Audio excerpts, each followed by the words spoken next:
Hello everyone, welcome in Jema Natraj YouTube channel. Today I will teach you Jawahar Navodaya Vidyalaya.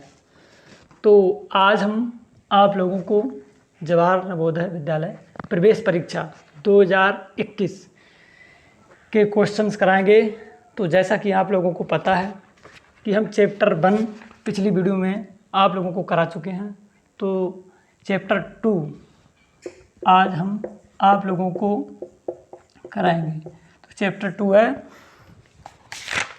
पूर्ण संख्याओं पर आधारभूत सक्रियाएं। तो विगत वर्षों में पूछे गए प्रश्न हैं वो हम आप लोगों को कराएंगे। मीन्स जो पिछली परीक्षाएं हो चुकी हैं उनमें आए हुए क्वेश्चन है वो आपको हम कराते हैं। तो पहला क्वेश्चन है, जब -1 को -1 से कितनी बार गुणा करेंगे हम? 100 बार। 100 बार गुणा करते हैं तो गुणनफल कितना आएगा? तो गुणनफल कितना आएगा? जब -1 को -1 से कितनी बार गुणा करेंगे? 100 बार। -1 गुणा -1 की पावर 100। अब हम -1 को -1 से कितनी बार गुणा कर रहे हैं? 100 बार। तो 100 पावर j है और 1 पावर j है, तो पावर हो जाएगी 101। 1 की पावर कितनी भी हो उसका आंसर एक ही रहता है, बट यहाँ पे माइनस और प्लस का अंतर होता है। यदि ये पावर विषम है मीन्स ऑड है, पावर ऑड है तब आंसर -1 आएगा। यदि पावर सम है मीन्स इवन है तब +1 आंसर आएगा। जैसे फॉर एग्जांपल -1 की पावर 2 है। 2 एक कैसी संख्या है? इवन नंबर है मीन्स सम संख्या है, तो इसका आंसर +1 आएगा। चाहे ऐसे भी लिख सकते हो, -1 मल्टीप्लाई -1 तो -+1 की गुणा कितनी बार भी करो आंसर तो एक ही आता है। अगला क्वेश्चन है, नेक्स्ट क्वेश्चन 2, 76076 को 13 से भाग देने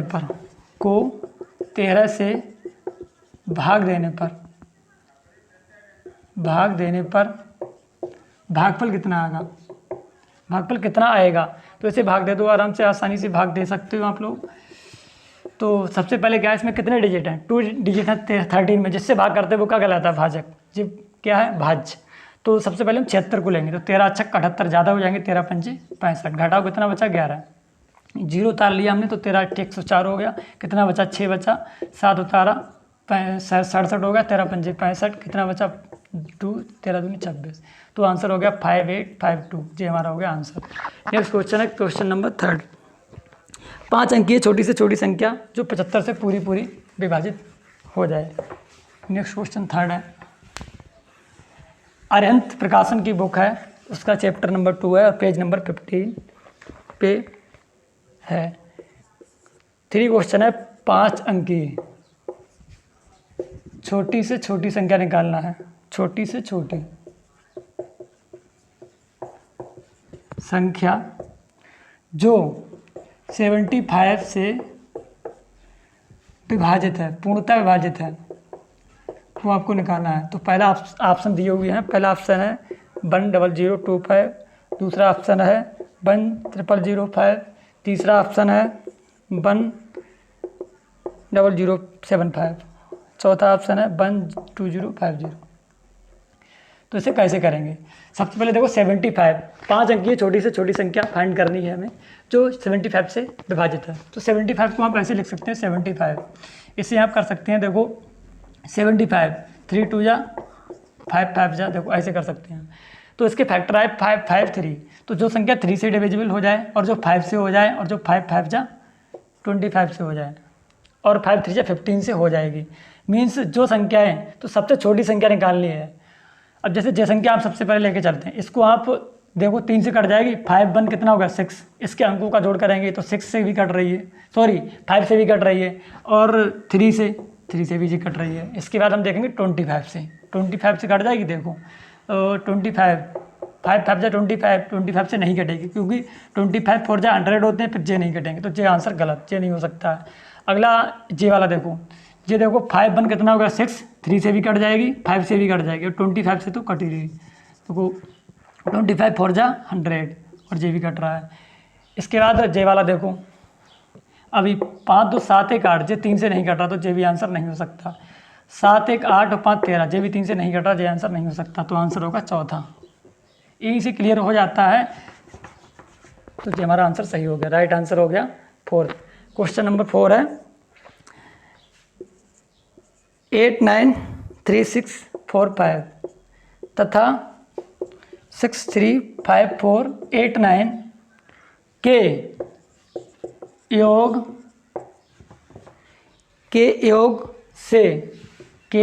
से जो संख्या घटाने पर संख्या 100 6 जीरो लगे हुए हैं, 2 4 6 प्राप्त हो तो वह संख्या है। ध्यान से समझ लीजिएगा इस क्वेश्चन को। जैसे क्या है 8 9 3 6 4 5 तथा 6 3 5 4 8 9 के योग से, योग मीन्स क्या होता है, जोड़ होता है। योग से जो संख्या घटाने पर संख्या इतनी प्राप्त हो तो वह संख्या है। इन दोनों का हमें क्या करना है, जोड़ करना है। सबसे पहले इन दोनों का हम जोड़ कर लेंगे, 8 9 3 6 4 5, इसका हम जोड़ कर लेंगे। चाहे आप ऊपर नीचे करके कर लो, चाहे वैसे कर लो। 6 3 5 4 8 9, तो इनका ऐड कितना आएगा, 9 5 14, 8 4 कितना होगा 12 और 1 कैरी 13, कैरी लगा 1, 6 4 10, 1 11, 5 3 8 और 1 कैरी 9, 9 3 12, 8 6 14 और 15, ये हो गया इन दोनों का ऐड। इसके बाद क्या कह रहे हैं, जो लोग कि इन दोनों के योग से जो संख्या घटाने पर संख्या इतने प्राप्त हो तो वह संख्या है। आप लोग ऐसे बताओ, जैसे यहाँ पे कोई जे कहे 3 और 2 है, इन दोनों के योग से जो संख्या घटाने पर, इन दोनों के योग से जो जैसे किसी ने कहा 3 और 2 5 का ऐड करो, इनसे घटाने के बाद एक संख्या ऐसी संख्या घटाओ कि 2 बच जाएँ, तो 3 और 2 कितना हो गया 5, इसमें से एक संख्या ऐसी घटाओ कि कितने बच जाएँ, तो 2। जब 5 में से हम कितने घटाएं कि 2 बच जाएँ, 3 ही तो घटाएंगे, तो इसका मीन्स क्या हुआ, अगर 5 में से हम 2 घटा दें तो सीधे 3 मिल जाएगा। तो यहाँ यही यहाँ पर होगा, इन दोनों का जो ऐड आएगा उसमें से हम जे माइनस कर दें तो हमें आंसर फाइंड हो जाएगा। चाहे एक एग्जाम्पल और समझ लो, जैसे किसी ने कहा कोई भी 2 संख्या हैं जिनका जोड़ 10 है, जैसे 6 और 4 है, इनका जोड़ कितना है 10 है, इसमें से एक संख्या ऐसी घटा दो, एक संख्या इतनी हम घटाते हैं कि हमें 3 मिल जाते हैं, इसमें से हम एक संख्या ऐसी घटा देते हैं कि हमें 3 प्राप्त होते हैं। ये क्वेश्चन सेम हो गया, घटाने पर संख्या में इतनी 3 मिल जाती है, तो हमें कितना घटाएंगे 10 में से कि 3 मिल जाए, तो 10 में से 3 घटा दो, कितना घटाएंगे 7 घटाएंगे तो 3 मिल जाएगा। तो ऐसे यहाँ पे इन दोनों के ऐड में से इतना घटा दो, आंसर फाइंड हो जाएगा। इसमें से जे घटा दो, कितना आएगा 3 4 9 1 5 2 0, तो ये आंसर हो जाएगा 5 2 9 1 3 4, ये हमारा आंसर होगा 4। अगला क्वेश्चन है हमारा क्वेश्चन नंबर 5। टाइम ज़्यादा बचा नहीं है, इसलिए आप लोग जल्दी से जल्दी करते जाइएगा, रिवीजन करा रहे हैं हम क्योंकि टाइम बहुत ही कम है। क्वेश्चन अगला है, प्रथम 10 अभाज्य संख्या को गुणनफल में इकाई का स्थान का अंक क्या है। प्रथम 10 अभाज्य संख्याएं, प्रथम 10 अभाज्य संख्याओं के गुणनफल में, प्रथम 10 अभाज्य संख्याओं के गुणनफल में इकाई के स्थान का अंक है, मुझे निकालना है। प्रथम 10 अभाज्य संख्याओं के गुणनफल में इकाई के स्थान का अंक, तो इकाई का स्थान का अंक कैसे निकालेंगे। सबसे पहले हम प्रथम 10 अभाज्य संख्या लेंगे, तो पहली अभाज्य संख्या क्या है हमारी 2 है, इसके बाद कितना है 3 है, इसके बाद 5, इसके बाद कितना है 7 और इसके बाद 11 13, कितना हो गया 1 2 3 4 5 6, 13 के बाद 17 19, कितना हो गया 1 2 3 4 5 6 7 8, 19 के बाद 23 के बाद हो जाएगा 29, 1 2 3 4 5 6 7 8 9 10। अब देखो हमें इकाई का स्थान निकालना है, मीन्स जैसे जो कोई संख्या लिखी हुई है इसकी इकाई का स्थान निकालना है, तो इकाई का स्थान कैसे निकालेंगे। देखो यहाँ पे हम यहीं से क्लियर हो जाएगा इस सवाल में, जी तो ट्रिक है, 5 2 की मल्टीप्लाई करेंगे तो कितना आएगा 10 आएगा, तो यहीं से क्लियर हो जाएगा कि इसको इकाई का स्थान जो आएगा कितना आएगा 0 आएगा, तो इसका आंसर हो जाएगा 0। प्रथम 10 अभाज्य संख्या के गुणनफल में इकाई के स्थान का अंक क्या होगा, तो 0 होगा, यहीं से क्लियर हो जाएगा। नेक्स्ट क्वेश्चन है क्वेश्चन 6। क्वेश्चन नंबर 6 है 3207 मल्टीप्लाई 12 मल्टीप्लाई 17 मल्टीप्लाई 13 के गुणनफल में इकाई का अंक है। के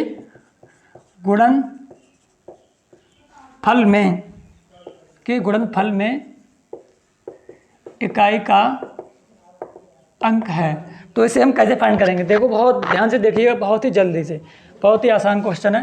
तो सबसे पहले हम क्या करेंगे, इसकी इकाई का स्थान 7 है, इसकी इकाई का स्थान 2 है, इसकी इकाई का स्थान 7 है, इसकी इकाई का स्थान 3 है। जो वंश प्लेस पे डिजिट है उनका हम मल्टीप्लाई कर लेते हैं, यहीं से हमें क्लियर हो जाता है कि इकाई का अंक क्या होगा। 7 मल्टीप्लाई 2 मल्टीप्लाई 7 मल्टीप्लाई 3, तो आप मल्टीप्लाई कर लो। 7 दूनी 14 मतलब 7 2 जा 14, 14 7 जा 98 मल्टीप्लाई 3, 3 8 जा कितना होता है 24। यहीं से क्लियर होगा कि आंसर कितना आएगा, 4 आएगा। इकाई का अंक क्या आएगा, 4 आएगा। अगला क्वेश्चन है क्वेश्चन नंबर 7। फिर से एक बार अगर समझना चाहो तो समझ सकते हो। इसका 7 है, इसका 2 है, इसका 7 है, 3 है। इन सब की मल्टीप्लाई कर लो, यहीं से क्लियर हो जाएगा कि इकाई का स्थान क्या आएगा। 7 2 जा 14, 14 7 जा 98, 98 की 3 से मल्टीप्लाई करेंगे, 3 8 जा 24। तो यहीं से क्लियर होगा इसका इकाई का स्थान कितना आएगा, 4 आएगा। नेक्स्ट क्वेश्चन है क्वेश्चन नंबर 7। क्वेश्चन नंबर 7 है कि दो संख्याओं का योग, दो संख्याओं का योग कितना है, दो संख्याओं का योग, दो संख्याओं का योग कितना है 2 3 4 5 6 0, 2 3 4 5 6 0 है। यदि एक संख्या जो है दूसरी संख्या से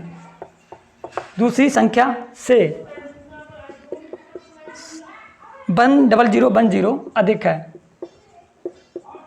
10,010 अधिक है, तो बड़ी संख्या क्या होगी, तो बड़ी संख्या क्या होगी। दो संख्याओं का योग, योग मीन्स क्या होता है, जोड़ होता है। एक संख्या दूसरी संख्या से इतने अधिक है, तो बड़ी संख्या क्या होगी। तो इसे कैसे कर सकते हैं, आप ऐसा करो, देखो एक संख्या, अगर दो तरीके हैं इस सवाल को करने के। आप चाहें तो ऐसे कर सकते हैं, एक संख्या x मान लो, जो दूसरी होगी, जैसे आपने किसी ने कहा एक 3 दो संख्या है, कोई एक संख्या 3 है, दूसरी संख्या जो है इससे 5 अधिक है, तो इसमें 5 जोड़ोगे ना तो 8 हो जाएगा, 5 3 कितना हो गया 8। तो ऐसे यहाँ पे एक संख्या हमने x मान ली, तो एक दूसरी जो होगी वो इस मतलब x से इतनी अधिक है, तो इसमें जोड़ दो x प्लस 10010 जे अधिक होगी। तो दोनों का जो जोड़ होगा कितना है, जे है 2 3 4 5 6 0। तो x कितना होगा 2x हो जाएगा, और जे माइनस कर दोगे इसमें से 2 3 4 5 6 0, क्योंकि जे प्लस का उधर जाएगा माइनस का हो जाएगा। तो 100 110, तो कितना हो जाएगा 0, 6 में से 1 गया 5 और 45 और 3 में से 1 गया 2 जे आ गया। इसे 2 से डिवाइड कर दो, तो 2 से जब डिवाइड करेंगे तो कितना आएगा, 2 से डिवाइड करो तो यहाँ आएगा 2 1 जा 2 2 1 जा 2 2 2 जा 4 और 2 2 जा 4, बचा कितना 1 2 7 जा 14, कितना बचा 2 5 जा 10, जे आया x। जो छोटी संख्या निकल के आई, बट हमें निकालनी क्या है, बड़ी संख्या फाइंड करनी है, हमें फाइंड करनी है बड़ी संख्या। तो बड़ी संख्या तो जे होगी ज़्यादा वाली, तो इसमें हम इतना ऐड कर देंगे, तो बड़ी संख्या हमें मिल जाएगी। बड़ी संख्या बराबर 1 1 2 2 7 5, इसमें 1 10 जे ऐड कर देंगे, तो कितना आएगा 7 1 8 5 2 2 1 2, जो हो गया हमारा आंसर। 12,000 कितना हो जाए, इकाई ढाई सैकड़ा हज़ार 10,000 लाख 1,22,285 1,222,85, ये हमारा आंसर हो जाएगा। नेक्स्ट क्वेश्चन है क्वेश्चन नंबर 8। क्वेश्चन नंबर 8 है, हम रिवाइज करा रहे हैं, इसीलिए हम थोड़ा जल्दी कर रहे हैं, क्योंकि एक बार हम सिलेबस करा चुके हैं ऑफलाइन क्लासों में। ऑफलाइन क्लासेस में हम सिलेबस करा चुके हैं। कोरोना की वजह से हमारे क्लास जो थे वो बाधित हो गए थे, इसीलिए अब हम रिवीजन करा रहे हैं। संख्या 5029 को 2 बार हम क्लास में करा 3 बार हम सिलेबस पूरा कंप्लीट करा चुके हैं, इसीलिए हम रिवाइज करा रहे हैं, जल्दी से कर रहे हैं, इसीलिए हम 3 बार सिलेबस करा दिया, टेस्ट भी ले लिया हमने दोबारा से, इसीलिए हम बहुत ही जल्दी में रिवीजन करा रहे हैं। किया जाए कि 529 प्राप्त हो। संख्या 5.029 को किस संख्या से भाग किया जाए कि 50.29 प्राप्त हो। जैसे आपको किसी से ये कहा जाए कि 10 को किससे भाग करें कि 2 मिल जाए, 10 को किससे भाग करें कि 2 मिल जाए, तो आप 2 से इसे भाग कर दो ना, तो 2 5 जा 10, 5 आ गया। जैसे 5 से भाग करोगे 2 आ जाएगा, तो इसी प्रकार से इसे हम करेंगे। देखो हम कैसे करेंगे, जितना प्राप्त हो जाए उसी से इस संख्या को भाग कर दूँ। इसे लिखो ऊपर 5.029 और इसे लिखो अपान में। तो देखो यहाँ पे पॉइंट है, यहाँ पे पॉइंट 2 से पहले है, यहाँ पे पॉइंट 3 से पहले है। पॉइंट के बाद जो डिजिट होते हैं, अंक होते हैं, बराबर करते हैं। यहाँ पे 3 है, यहाँ 2 है, तो एक जीरो बढ़ा दो, अब दोनों जगह 3 हो गया। पॉइंट के बाद हम कितने भी जीरो लगा सकते हैं, कोई भी फर्क नहीं पड़ता है, कोई फर्क नहीं पड़ता है क्वेश्चन में। तो आप कितने भी जीरो बढ़ा सकते हैं एज यू विश। यहाँ पे क्या है, हमें डिजिट इक्वल करने हैं, तो यहाँ भी 3 हो गया, यहाँ भी 3 हो गया। पॉइंट से पॉइंट कैंसिल कर देंगे हम। अब देखो यहाँ पे जे पूरी संख्या यहाँ से यहाँ तक, यहाँ से यहाँ तक बिल्कुल सेम है, तो यहाँ पे इसे हम कट कर सकते हैं। इसे हम कट करेंगे तो यहाँ आएगा 1 और 0, ऊपर केवल 1 बचेगा। तो आंसर आएगा 1/10। 1/10 का मीन्स क्या होगा, यहाँ पे जीरो कितना है, एक जीरो है। जितने जीरो होते हैं उतने डिजिट पॉइंट जो होता है इधर जाता है, मीन्स लेफ्ट हैंड में जाता है। यहाँ पे जीरो कितना है, 1 जीरो है, तो पॉइंट 1 डिजिट इधर आ जाएगा। पॉइंट किसी भी संख्या में कहीं नहीं होता है, तो पॉइंट हम यहाँ लेट कर लेते हैं, यहाँ मान लेते हैं। यहाँ पे जीरो कितना है, 1 जीरो है, तो पॉइंट 1 डिजिट इधर आ जाएगा, 0.1 इसका हो जाएगा आंसर। नेक्स्ट क्वेश्चन अब अगली वीडियो में आपको कराऊंगा। Thanks for watching my video, और आप लोग अधिक से अधिक संख्या में कमेंट कीजिएगा और शेयर कीजिएगा, इस वीडियो को लाइक कीजिएगा। Thanks for watching my video.